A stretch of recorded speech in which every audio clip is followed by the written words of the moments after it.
Hello student, मैं रमाकांत स्वागत करता हूं आज की इस वीडियो में, जिसमें हम लोग प्री बोर्ड परीक्षा 2024 और 25 को ध्यान में रखते हुए कक्षा 10 गणित का क्वेश्चन पेपर सॉल्व करने जा रहे हैं। प्यारे बच्चों, अगर जो ये क्वेश्चन आप लोग सॉल्व करके जाते हैं तो एग्जाम में आने वाले क्वेश्चन को बहुत ही बेहतरीन तरीके से आप लोग सॉल्व कर पाएंगे। चलिए स्टार्ट करते हैं, हम लोग क्वेश्चन को और सॉल्व करते हैं। शुरुआत में आपके बहुविकल्पीय 20 क्वेश्चन देखने को मिलेंगे, उसके बाद में लॉन्ग क्वेश्चन देखने को मिलेंगे। ठीक है, बहुविकल्पीय क्वेश्चन 20 रहेगा और लॉन्ग वाला जो रहेगा, ठीक है, 20 क्वेश्चन 20 नंबर और 50 नंबर का लॉन्ग रहेगा। ठीक है, जिसे देखेंगे पहला क्वेश्चन, कौन सा सह संख्याओं का युग्म है। ठीक है, आपको बताना सह संख्याओं का युग्म कौन सा होता है। तो हमने बताया आपको बहुत बार कि अगर जो किसी भी संख्या का HCF एक आ रहा, ठीक है, तो वो क्या होगा, सह संख्या होगा। जैसे यहाँ पर चेक करिए, 5 और 15 का HCF निकालेंगे तो कितना आएगा, 5 आएगा, तो ये सहअभाज्य संख्या कभी नहीं होगा। 31 और 93 का निकालेंगे तो यहाँ 31 आ जाएगा। ठीक है, तो ये भी सहअभाज्य संख्या नहीं होगा। 7 त्रिक का 21 होता है, इसमें इसका HCF निकालेंगे 7 आ जाएगा। ठीक है, तो ये भी नहीं होगा। अब यहाँ पर देखिए 18 और 25 लिखा गया है, इसमें कुछ कॉमन नहीं मिल रहा है, इसका HCF 1 आएगा ना, तो इस क्वेश्चन का ए ऑप्शन सही आंसर हो जाएगा। क्लियर है सबको? चलो बढ़ते हैं अगले क्वेश्चन की तरफ। लिखा गया है दूसरा क्वेश्चन, संख्या 156 का अभाज्य गुणनखंड होगा। कौन सा 156 का अभाज्य गुणनखंड है, यही आपको बताना है।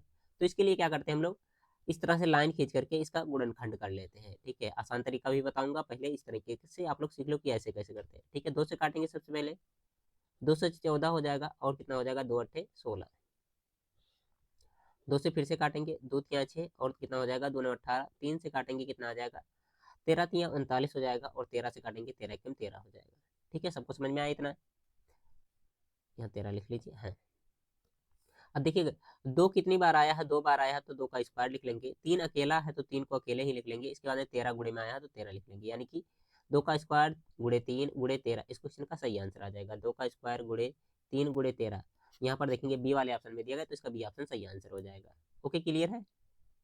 अब देखिए इसको आसान तरीके से कैसे कर सकते थे, जैसे हम लोग क्या लिख सकते हैं, इसको 4 12 और गुणा का 13। ठीक है, 12 और 13 का गुणा करते हैं तो कितना आ जाता है, 196 आ जाता है। ठीक है, 156 आता है। ठीक है, उसके बाद में 12 को तोड़ लेंगे, 13 तो टूटने वाला नहीं है। उस तरह से आप लोग आसानी तरीके से कर सकते हैं।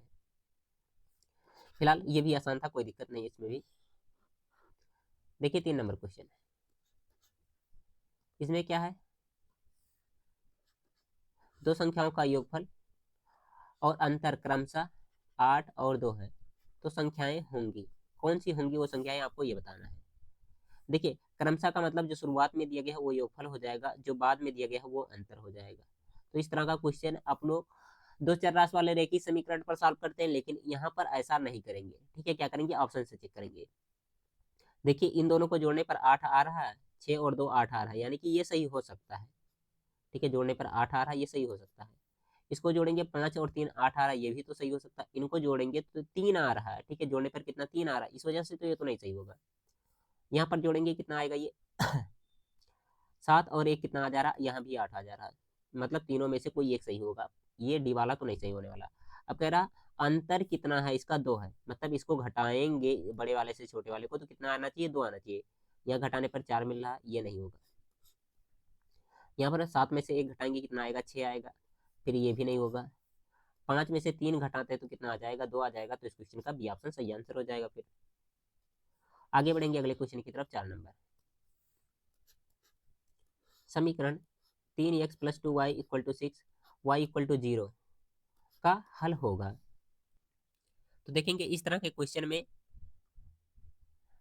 जो दिया गया यहाँ 3x plus 2y equal to 6 y equal to 0, तो y बराबर 0 यहाँ पर रख देंगे, तो 3x ऐसे ही रहने वाला ये, प्लस 2 का मल्टीप्लाई y में हुआ 2y हो गया, और ये y की जगह पर 0 रखते हैं तो 2 का गुणा 0 में करोगे 0 हो जाएगा, इक्वल टू 6।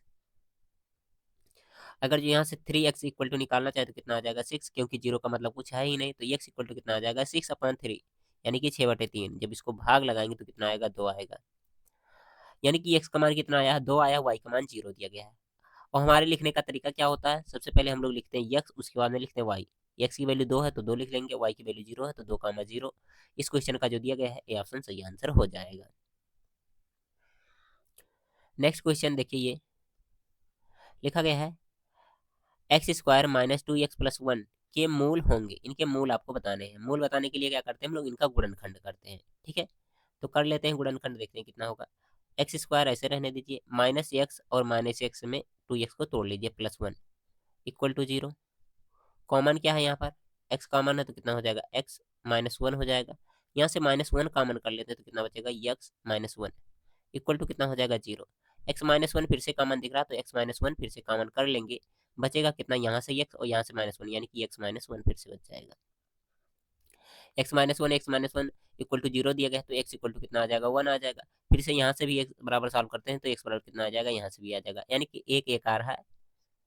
इसका ए ऑप्शन सही आंसर हो जाएगा।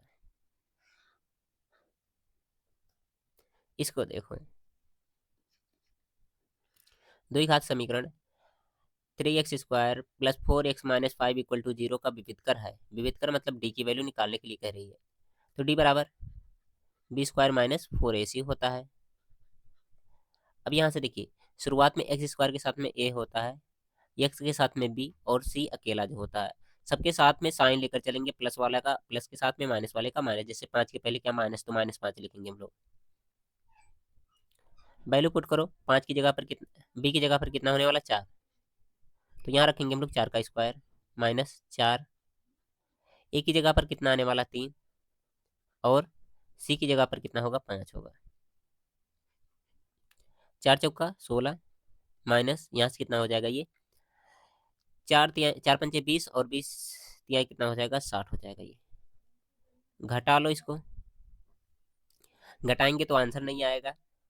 क्यों नहीं आएगा, क्योंकि जो ये दिया गया है सी का मान -5 है। मैंने शुरुआत में ही बताया साइन को साथ में लेकर चलना है, जो कि छूट रहा था। यहाँ से गुणा होगा तो कितना हो जाएगा, माइनस माइनस प्लस हो जाएगा। अब इसको जोड़ेंगे तो कितना आ जाएगा, 76। बी ऑप्शन इसका सही आंसर होगा। फिर आगे बढ़ेंगे, कितना हुआ, 6 हुआ इधर, हाँ 7 नंबर आएगा। जूम कर दूं थोड़ा समय हो जाए तो, चलो ठीक है, इतना बहुत। इसमें क्या है, समांतर श्रेणी -5 -1 3 7 का सर्वांतर है। सर्वांतर मतलब डी की वैल्यू निकालने के लिए करा है। तो डी बराबर क्या होता है, द्वितीय पद माइनस प्रथम पद। तो द्वितीय पद -1 है और माइनस में प्रथम पद यानी कि -5 करना हमको। जब इसको सॉल्व करते हैं तो -1 तो ऐसे ही रहने वाला, माइनस माइनस का गुणा होगा प्लस हो जाएगा, ये 5 आ जाएगा।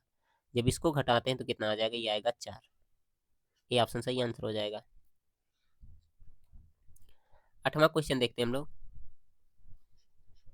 यदि किसी समांतर श्रेणी का nवां पद 3n-4 है, तब 10वां पद होगा। ठीक है, 10वां पद कौन सा होगा, आपसे ये पूछना चाह रहा है। तो देखिए, nवां पद यानी कि an की वैल्यू कितनी दी गई है, 3n-4।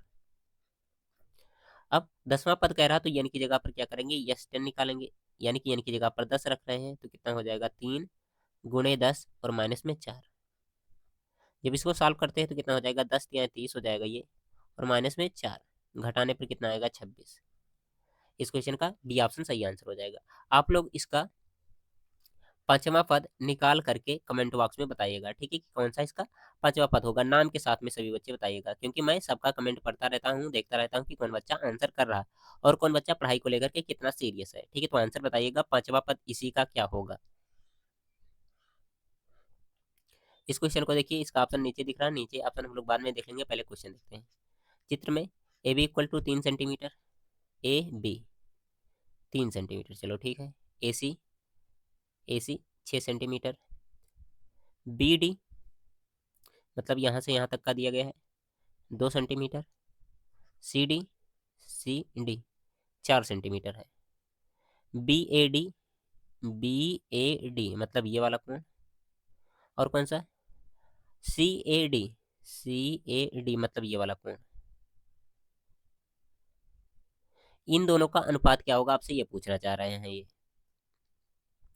तो देखिए, अगर जो इस त्रिभुज और इस त्रिभुज को हम लोग समरूप सिद्ध कर दें तो थोड़ा सा काम हम लोग का बन जाएगा। ठीक है, तो समरूप सिद्ध करने की कोशिश करते हैं। ठीक है, जैसे एक त्रिभुज ये है और एक त्रिभुज ये है, तो यहाँ पर लिख लेंगे क्या, त्रिभुज ए बी डी, और कितना हो जाएगा, ए ए सी डी, और ए त्रिभुज ACD, इसमें क्या कर सकते हैं हम लोग, भुजाओं का अनुपात ले लेते हैं। ठीक है, जैसे 3 का अनुपात 6 के साथ में लेते हैं तो कितना आ जाएगा, ये आ जाएगा 1/2। कहने का मतलब AB का अनुपात हमने किसके साथ में ले लिया, AC के साथ में ले लिया। ठीक है, AB का इसका इतना आ गया। ठीक है, अब BD अनुपात हम लोग कितना ले ले रहे हैं, DC ले ले रहे हैं, तो ये कितना आएगा 2/4। जब इसको सॉल्व करेंगे कितना आएगा 1/2। ठीक है, और बीच वाली भुजा देखेंगे यहाँ पर, ये दोनों में कॉमन है। ठीक है, तो कितना आ जाएगा, ये आ जाएगा सेम सेम आ जाएगा। ठीक है, तो यहाँ से क्या कह सकते हैं, ये त्रिभुज क्या हो जाएगा आपका, समरूप हो जाएगा। ठीक है, और समरूप है तो क्या होंगे, इनके कोण भी बराबर होंगे, मतलब ये वाला कोण इस कोण की क्या होगा, बराबर हो जाएगा। ठीक है, अब कोण बराबर है तो इनका अनुपात कितना आ जाएगा, 1:1। बी ऑप्शन इसका सही आंसर हो जाएगा। फिर आगे है 10 नंबर क्वेश्चन। त्रिभुज ABC में एक समद्विबाहु त्रिभुज है जिसमें AB = AC। क्या मैंने पढ़ दिया, फिर से पढ़ते हैं क्वेश्चन, शायद कुछ गलत हो गया इसमें। त्रिभुज ABC एक समद्विबाहु त्रिभुज है, हाँ चलो ठीक है, जिसमें AB = AC है, तो आपको बताना कौन सा कंडीशन यहाँ पर सही है। ये हो गया त्रिभुज, इसका कलर कर लो चेंज थोड़ा सा।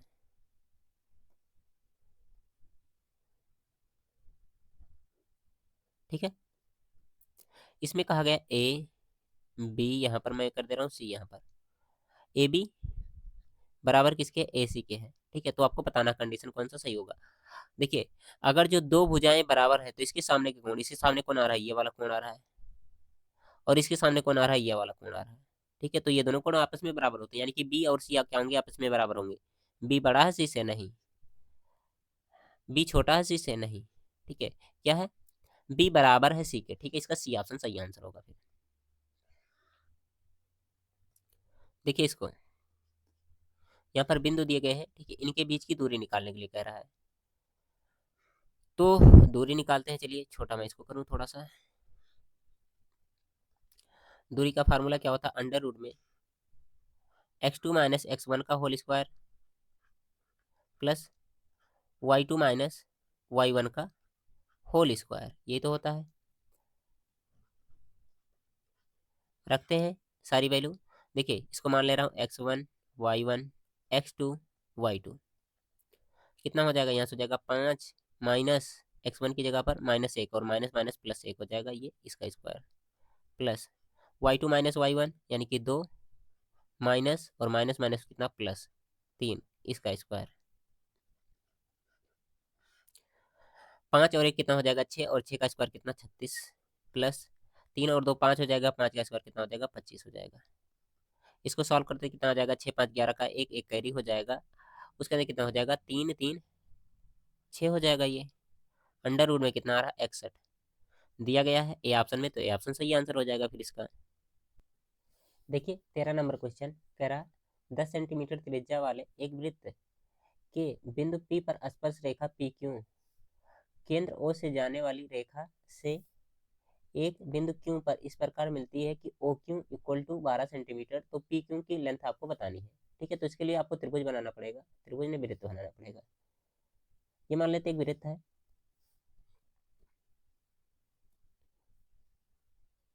बस थोड़ा सा वेट करेंगे आप लोग।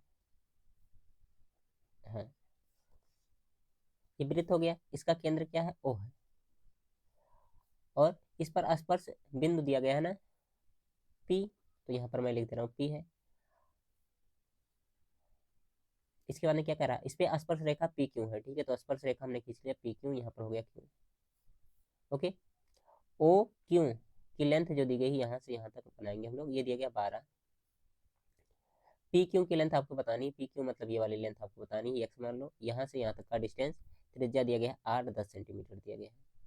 ठीक है, ये क्या होता है, लंब होता है, यानी कि यहाँ पर 90 डिग्री का एंगल बनेगा, और इसके सामने कर्ण दिया गया है ये, और ये आधार है। ठीक है, तो आधार की वैल्यू निकालने के लिए तो कितना हो जाएगा, एक्स स्क्वायर, या तो अंडर रूट वाला लगा लो, एक्स इक्वल टू कितना हो जाएगा, अंडर रूट में कर्ण स्क्वायर माइनस क्या हो जाएगा, आधार स्क्वायर, कर्ण की वैल्यू कितना 12, 12 का स्क्वायर 144, माइनस में कितना हो जाएगा, यहाँ से 10 दिया गया, 10 10 100 हो जाएगा।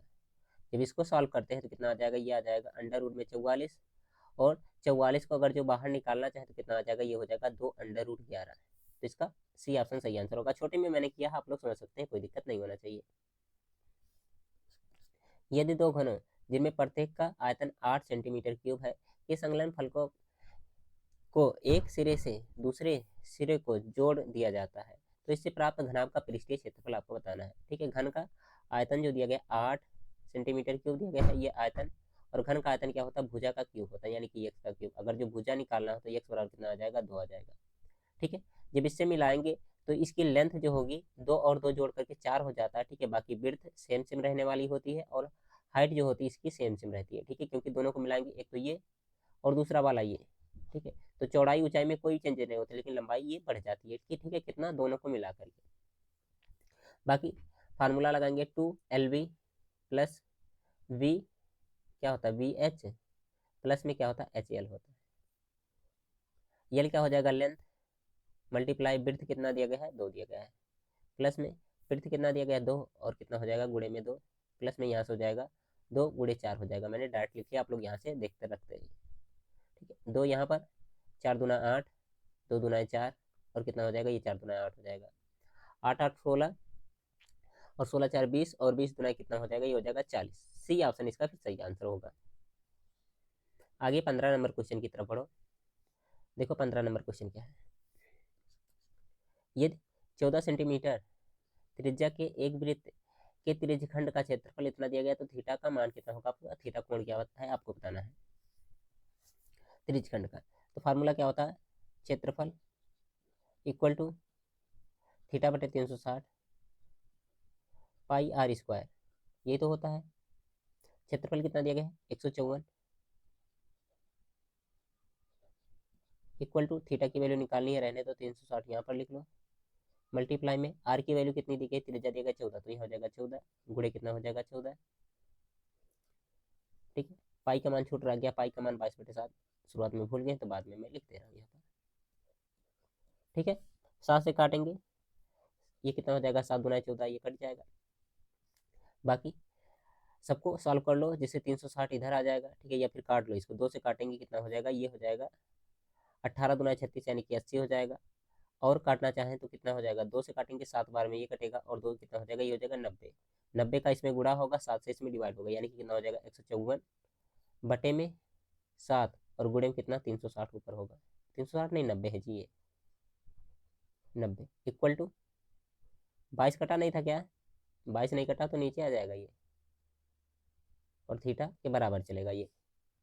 देखो 7 दूना 14, 7 दूना 14 एक 15, 154 से 154 पूरा पूरा कट जाएगा, थीटा बराबर कितना बचेगा, केवल 90 डिग्री बचेगा। सही क्या होगा, बी ऑप्शन फिर सही आंसर हो जाएगा। और क्या, 16 नंबर 2 साइन 30 प्लस प्लस नहीं इंटू दिया गया कॉस 30, इसका मान क्या होगा, तो कितना हो जाएगा 2 साइन 30 अंश का मान कितना होता है आप लोग बताइए, 1/2। साइन 60 अंश का मान कितना होता है, √3/2 होता है। 2 से 2 कट जाएगा तो बचेगा कितना, √3/2। डी ऑप्शन इसका सही आंसर हो जाएगा फिर। और क्या, आगे साइन थीटा इक्वल टू दिया गया है इतना, तो टेन थीटा का मान पूछ रहा है। आप लोग इसको होमवर्क में करिएगा, HW। ठीक है, ट्रायंगल बना करके बढ़िया तरीके से करिएगा। ठीक है, अगर जो ट्रायंगल से नहीं करना है तो आप लोग सूत्र लगा करके लगा लीजिएगा इसको। ठीक है, टेन को क्या करेंगे, कॉट में चेंज कर लेंगे, और साइन को कॉसिक में चेंज कर लेंगे, दोनों का फार्मूला आराम से मिलेगा, उसके बाद में लगा लेंगे, या तो ट्रायंगल बनाकर लगाएंगे तो उससे भी आ सकता है। ठीक है, मैं नहीं करा रहा हूँ इसको। 18 नंबर, इसको देखिए,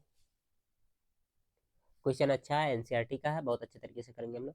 कॉसिक को क्या चेंज कर लो इसको, तो क्या हो जाएगा, ये हो जाएगा 1/sin A, प्लस कॉट को चेंज करेंगे तो कितना हो जाएगा, cos A बटे में sin A हो जाएगा, मल्टीप्लाई में कितना चल रहा है 1 माइनस cos A, इसको ऐसे ही रहने देंगे हम लोग।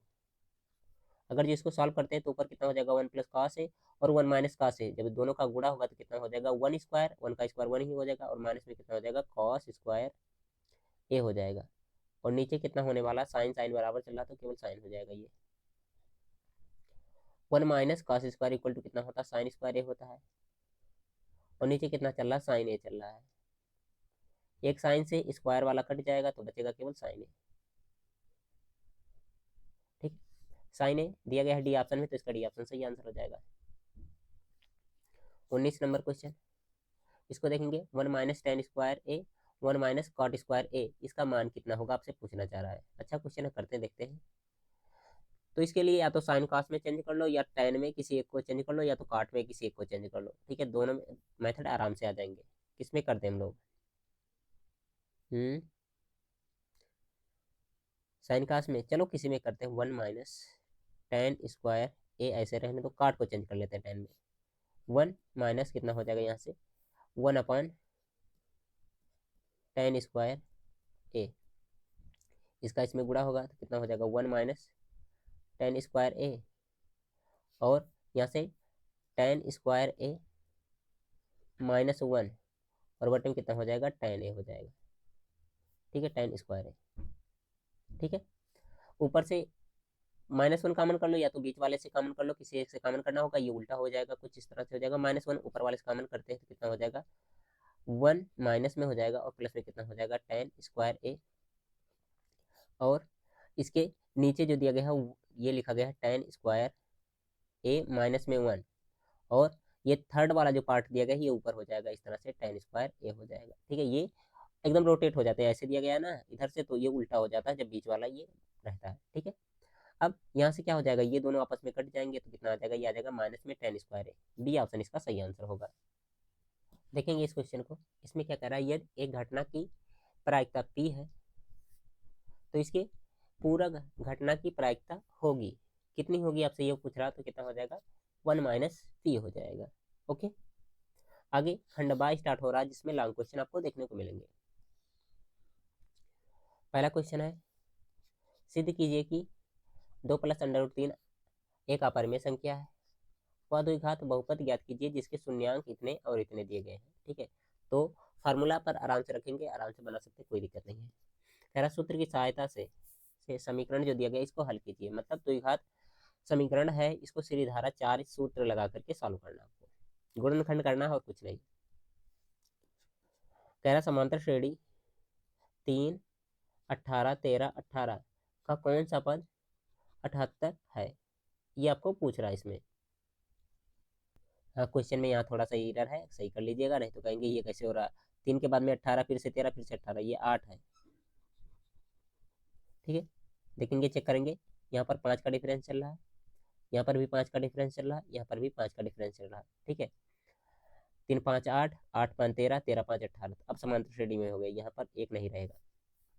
अब 18वां पद जो भी कुछ है निकाल, 18 पद कौन सा होगा ये आपको बताना है, 78 पद, सॉरी। समीकरण दिया गया है x plus Y equal to 5 2x minus 3y equal to 4, विलोपन विधि से हल कीजिए। उसके बाद दिया गया है, सिद्ध कीजिए कि cot A plus ten A equal to cosec A into sec A. ठीक है, शायद इसमें से 5 ही क्वेश्चन करने होंगे आपको, सभी करने के लिए कह रहा है, चलो ठीक है कर लेना सभी, 2 नंबर वाले सभी करने होते हैं, पता नहीं प्री बोर्ड में। कह रहा कि नहीं 5 खंड को हल कीजिए, इसमें से कितने 6 क्वेश्चन दिए होंगे, इनमें से क्या करना होगा 5 को करना होगा। तो आप लोग इसका स्क्रीनशॉट कर लीजिए, आप लोग इनको पढ़ लीजिएगा, और जो क्वेश्चन आप लोग को लग रहा है कि ये क्वेश्चन मैं नहीं कर सकता हूँ उसका स्क्रीनशॉट करिए और मेरे टेलीग्राम आईडी पर भेज देंगे, तो वहाँ से मैं आपको इसका सॉल्यूशन करवा दूंगा। ओके, बाकी ये 2 क्वेश्चन इधर दिए गए हैं, इनका भी सॉल्यूशन करना ही, तो ये तो एनसीईआरटी का ही है। ठीक है, ये क्वेश्चन इंपॉर्टेंट है, तैयार कर लीजिएगा, इस तरह का क्वेश्चन भी आता रहता है। इस क्वेश्चन में माध्यिका निकालने के लिए कह रहा है। इसका बाद तीसरा क्वेश्चन, माध्यिका दिया गया है x और y का मान निकालना है जिसका कुल बारंबारता 60 दिया गया है यहाँ पर। अथवा में क्वेश्चन दिया गया तीसरे वाले में, लॉन्ग क्वेश्चन है, ये 6 नंबर के क्वेश्चन होते हैं। जो एक पासे को एक बार फेंका जाता है, ठीक है, इससे निम्नलिखित प्राप्त करने की प्रायिकता ज्ञात कीजिए। एक अभाज्य संख्या प्राप्त हो, इसकी प्रायिकता बतानी है, 2 और 6 के बीच संख्या हो, ठीक है, एक विषम संख्या हो, ऐसा आपसे पूछना चाह रहा है। उसके बाद में 4 नंबर क्वेश्चन में एक समीकरण दिया गया, इसको हल करने के लिए कह रहा है, या फिर कह रहा है सिद्ध कीजिए कि वृत्त के बाहर स्थित किसी बिंदु से वृत्त पर खींची गई स्पर्श रेखा की लंबाई समान होती है। मतलब ये वृत्त है, ठीक है, यहाँ से एक पॉइंट है, इधर से खींचती है, इधर से, ये दोनों आपस में बराबर होती है, ये आपको सिद्ध करने के लिए कह रहा है। आगे लास्ट क्वेश्चन जो दिया गया है ये आपके है एप्लीकेशन ऑफ ट्रिग्नोमेट्री, यानी कि त्रिकोणमिति का अनुप्रयोग, वहां से दिया गया है, और ये कौन सा चैप्टर दिया गया है, जो आपका तीसरा या चौथे चैप्टर से क्वेश्चन है। ठीक है, तो इसको भी आप लोग सॉल्व कर लेंगे।